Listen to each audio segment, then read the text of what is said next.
সূরা আন-নূর, রহমান রহিম আল্লাহ তাআলার নামে। এটি একটি সূরা, আমি নাযিল করেছি এবং আমি এতে বর্ণিত বিধানসমূহ ফরজ করেছি। আমি এতে পরিষ্কার করে আমার আয়াতসমূহ নাযিল করেছি, যাতে করে তোমরা এর থেকে শিক্ষা গ্রহণ করতে পারো।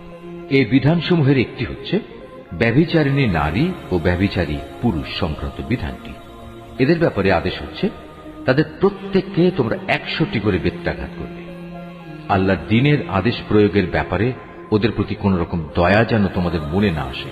যদি তোমরা আল্লাহ তাআলা ও পরকালের উপর ঈমান এনে থাকো, তাহলে মোমেনদের একটি দল যেন তাদের এই শাস্তি প্রত্যক্ষ করার জন্য সেখানে মজুদ থাকে। আল্লাহর হুকুম হচ্ছে ব্যভিচারী পুরুষ কেবলমাত্র ব্যভিচারিণী মহিলাকেই বিয়ে করবে, কিংবা বিয়ে করবে কোন মুশরিক নারীকে। ব্যভিচারিণী মহিলা কেবলমাত্র ব্যভিচারী পুরুষকেই বিয়ে করবে, কিংবা বিয়ে করবে কোন মুশরিক পুরুষকে। সাধারণ মোমেনদের জন্য এই বিয়েকে হারাম করা হয়েছে। অপরদিকে যারা খামাখা সতী সাধ্বী নারীদের উপর ব্যভিচারের অপবাদ আরোপ করবে এবং এর সপক্ষে 4 জন সাক্ষী হাজির করতে পারবে না, তাদের 80টি বেত্রাঘাত করবে এবং ভবিষ্যতে আর কখনো তাদের সাক্ষ্য গ্রহণ করবে না, কেননা এরা হচ্ছে নিকৃষ্ট গুনাহগার। অবশ্য যেসব ব্যক্তি এ অন্যায়ের পর তওবা করে এবং নিজেদের শুধরে নেয়, তাদের কথা আলাদা। আল্লাহ তাআলা অবশ্যই ক্ষমাশীল ও বড় দয়ালু। আর যারা নিজেদের স্ত্রীদের উপর ব্যভিচারের অপবাদ আরোপ করে অথচ নিজেরা ছাড়া তাদের কাছে অপবাদের পক্ষে অন্য কোনো সাক্ষ্য মজুদ থাকে না, তবে এটাই তাদের সাক্ষ্য যে তারা আল্লাহর নামে 4 বার শপথ করে বলবে, অবশ্যই এ অভিযোগের ব্যাপারে সে সত্যবাদী। এরপর 5ম বার শপথ করার সময় বলবে, মিথ্যাবাদীর উপর যেন আল্লাহ তাআলার গজব নাজিল হয়। কোন স্ত্রীর উপর থেকেও এভাবে আনিত অভিযোগের শাস্তি রহিত করা হবে যদি সেও 4 বার আল্লাহর নামে কসম করে বলে এ পুরুষ ব্যক্তিটি হচ্ছে আসলেই মিথ্যাবাদী। অতঃপর সেও 5ম বার শপথ করার সময় বলবে, সে অভিযোগকারী ব্যক্তিটি সত্যবাদী হলে তার অভিযুক্তের ওপরও আল্লাহর অভিশাপ নেমে আসুক।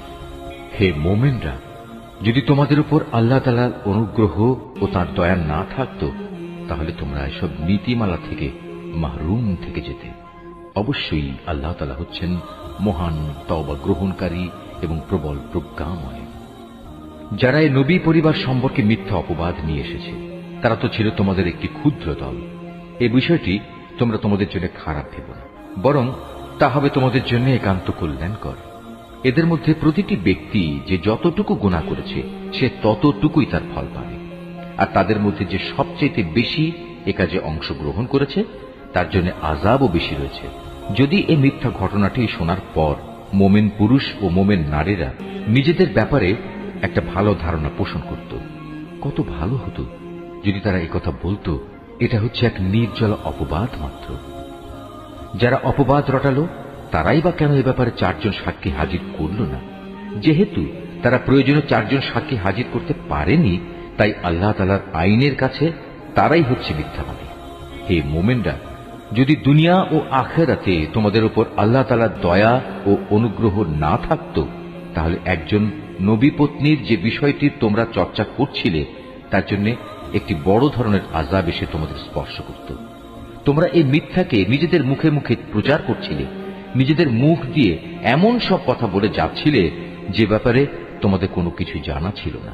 তোমরা একে একটি তুচ্ছ বিষয় মনে করছিলে, কিন্তু তা ছিল আল্লাহ তাআলার কাছে একটি গুরুতর বিষয়।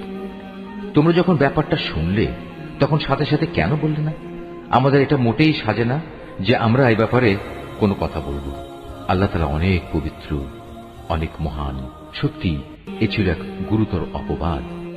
আল্লাহ তাআলা তোমাদের উপদেশ দিচ্ছেন, তোমরা যদি সত্যি মোমেন হও তাহলে কখনো এরূপ আচরণের পুনরাবৃত্তি করো না। আল্লাহ তাআলা তার আয়াতসমূহ স্পষ্ট করে তোমাদের সামনে বিবৃত করেন এবং আল্লাহ তাআলা সব কিছু জানেন, তিনি বিজ্ঞ কুশলী। যারা মোমেনদের মাঝে মিছে অপবাদ রটনা করে, অশ্লীলতার প্রসার কামনা করে, তাদের জন্য রয়েছে দুনিয়া ও আখিরাতে মর্মন্তুদ শাস্তি। আল্লাহ তাআলা সব কিছু জানেন, তোমরা কিছুই জানো না। হে মোমেনরা, যদি তোমাদের উপর আল্লাহ তাআলার দয়া ও অনুগ্রহ না থাকত, তাহলে একটা বড় ধরনের বিপর্যয় ঘটে যেত। অবশ্যই আল্লাহ তাআলা বড়ই দয়ালু ও স্নেহপ্রবণ। হে মানুষ, তোমরা যারা ঈমান এনেছ তারা কখনো শয়তানের পদাঙ্ক অনুসরণ করো না। তোমাদের মধ্যে যে কেউই শয়তানের পদাঙ্ক অনুসরণ করে সে যেন জেনে রাখে সে অভিশপ্ত শয়তান, তো তাকে অশ্লীলতা ও মন্দ কাজেরই আদেশ দেবে। যদি তোমাদের উপর আল্লাহ তাআলার দয়া ও অনুগ্রহ না থাকত তাহলে তোমাদের মধ্যে কেউই কখনো পাক পবিত্র হতে পারত না। কিন্তু আল্লাহ তাআলা যাকে চান তাকে পবিত্র করেন এবং আল্লাহ তাআলা সবকিছু শোনেন, তিনি সবকিছু জানেন।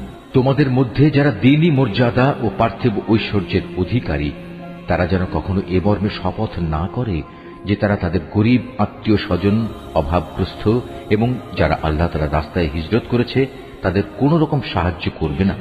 বরং তাদের উচিত তারা যেন তাদের ক্ষমা করে দেয় এবং তাদের দোষ ত্রুটি উপেক্ষা করে। তোমরা কি এটা চাও না আল্লাহ তাআলা তোমাদের গুনাহ মাফ করে দিন? আল্লাহ তাআলা ক্ষমাশীল ও পরম দয়ালু। যারা সতী সাধ্বী নারীদের প্রতি ব্যভিচারের অপবাদ আরোপ করে, যারা এই অপবাদের ব্যাপারে কোনো খবরই রাখে না, সর্বোপরি যারা ঈমানদার তাদের প্রতি অপবাদ আরোপকারী এসব মানুষদের জন্য দুনিয়া ও আখিরাতের উভয় স্থানেই অভিশাপ দেয়া হয়েছে। উপরন্তু তাদের জন্য রয়েছে কঠোর আযাব।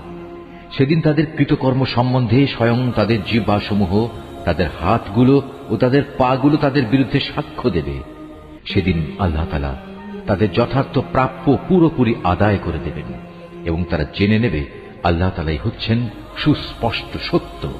জেনে রেখো, নষ্ট নারীরা হচ্ছে নষ্ট পুরুষদের জন্য, নষ্ট পুরুষরা হচ্ছে নষ্ট নারীদের জন্য, আবার ভালো নারীরা হচ্ছে ভালো পুরুষদের জন্য, ভালো পুরুষরা হচ্ছে ভালো নারীদের জন্য।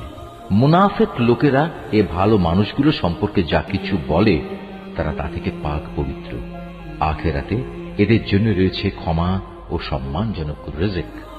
হে ঈমানদার ব্যক্তিরা, তোমরা নিজেদের ঘর ছাড়া অন্য কারো ঘরে সে ঘরের লোকদের অনুমতি না নিয়ে ও তাদের প্রতি সালাম না করে কখনো প্রবেশ করো না। নৈতিকতা ও শালীনতার দিক থেকে এটা তোমাদের জন্য উত্তম পন্থা। আল্লাহ তাআলা তোমাদের এসব বলে দিচ্ছেন যাতে করে তোমরা কথাগুলো মনে রাখতে পারো। ঘরের দরজায় গিয়ে যদি তোমরা কাউকে সেখানে না পাও তাহলে সেখানে প্রবেশ করো না যতক্ষণ না তোমাদের ঘরে ঢোকার অনুমতি দেয়া হবে। যদি কোনো অসুবিধার কথা জানিয়ে তোমাদের বলা হয় তোমরা ফিরে যাও, তাহলে এমতাবস্থায় তোমরা অবশ্যই বিনা দ্বিধায় ফিরে যাবে। এটা তোমাদের জন্য সব দিক থেকেই উত্তম। তোমরা যখন যা কিছু করো আল্লাহ তাআলা সে সম্পর্কে সবিশেষ অবহিত থাকেন। তবে যেসব ঘরে কেউ বসবাস করে না, যেখানে তোমাদের কোনো মাল সামানা রয়েছে, তেমন কোনো ঘরে প্রবেশে তোমাদের কোনো পাপ নেই। কেননা আল্লাহ তাআলা জানেন যা কিছু তোমরা প্রকাশ করো, আবার যা কিছু তোমরা গোপন করো তাও তিনি জানেন। হে নবী, তুমি মোমেন পুরুষদের বলো তারা যেন তাদের দৃষ্টি নিম্নগামী ও সংযত করে রাখে এবং তাদের লজ্জাস্থান সমূহকে হেফাজত করে। এটাই হচ্ছে তাদের জন্য উত্তম পন্থা। কেননা তারা নিজেদের চোখ ও লজ্জাস্থান দিয়ে যা করে আল্লাহ তাআলা সে সম্পর্কে পূর্ণাঙ্গভাবে অবহিত রয়েছেন। হে নবী, একইভাবে তুমি মোমেন নারীদেরও বলো তারা যেন তাদের দৃষ্টি নিম্নগামী করে রাখে এবং নিজেদের লজ্জাস্থান সমূহের হেফাজত করে। তারা যেন তাদের সৌন্দর্য প্রদর্শন করে না বেড়ায়, তবে তার শরীরের যে অংশ এমনিই খোলা থাকে সেসব অংশের কথা আলাদা। তারা যেন তাদের বক্ষদেশ মাথার কাপড় দ্বারা আবৃত করে রাখে। তারা যেন তাদের স্বামী, তাদের পিতা, তাদের শ্বশুর, তাদের ছেলে, তাদের স্বামীর আগের ঘরের ছেলে, তাদের ভাই, তাদের ভাইয়ের ছেলে, তাদের বোনের ছেলে, তাদের সচরাচর মেলামেশার মহিলা, নিজেদের অধিকারভুক্ত সেবিকা দাসী, নিজেদের অধীনস্থ এমন পুরুষ যাদের মহিলাদের কাছ থেকে কোনো কিছুই কামনা করার নেই, কিংবা এমন শিশু যারা এখনো মহিলাদের গোপন অঙ্গ সম্পর্কে কিছুই জানে না, এসব মানুষ ছাড়া তারা যেন অন্য কারো সামনে নিজেদের সৌন্দর্য প্রকাশ না করে। চলার সময় জমিনের ওপর তারা যেন এমন ভাবে নিজেদের পা না রাখে যে সৌন্দর্য তারা গোপন করে রেখেছিল তা পায়ের আওয়াজে লোকদের কাছে জানাজানি হয়ে যায়। হে ঈমানদার ব্যক্তিরা, ত্রুটি বিচ্যুতির জন্য তোমরা সবাই আল্লাহর দরবারে তওবা করো। আশা করা যায় তোমরা নাজাত পেয়ে যাবে। তোমাদের মধ্যে যাদের স্ত্রী নেই তোমরা তাদের বিয়ের ব্যবস্থা করো। একইভাবে তোমাদের দাস দাসীদের মধ্যে যারা ভালো মানুষ তাদেরও বিয়ে শাদীর ব্যবস্থা করো। যদি তারা অভাবী ও দুশ্চিন্তাগ্রস্ত হয় তাহলে আল্লাহ তাআলা অচিরেই তার অনুগ্রহ দিয়ে তাদের অভাব মুক্ত করে দেবেন। আল্লাহ তাআলা প্রাচুর্যময় ও সর্বজ্ঞ। যাদের বিয়ে করে ব্যয়ভার বহন করার সামর্থ্য নেই, আল্লাহ তাআলা তাদের নিজ অনুগ্রহে অভাব মুক্ত না করা পর্যন্ত তারা যেন সংযম অবলম্বন করে। তোমাদের অধিকারভুক্ত দাস দাসীদের ভেতর যারা মুক্তির কোন অগ্রিম লিখিত চুক্তি লিখিয়ে নিতে চায়, তোমরা তাদের তা লিখে দাও। যদি তোমরা তাদের এ চুক্তির মধ্যে কোনো ভালো সম্ভাবনা বুঝতে পারো, তাহলে আল্লাহ তাআলা তোমাদের যে সম্পদ দান করেছেন তা থেকে তাদের মুক্তির সময় মুক্ত হস্তে দান করবে।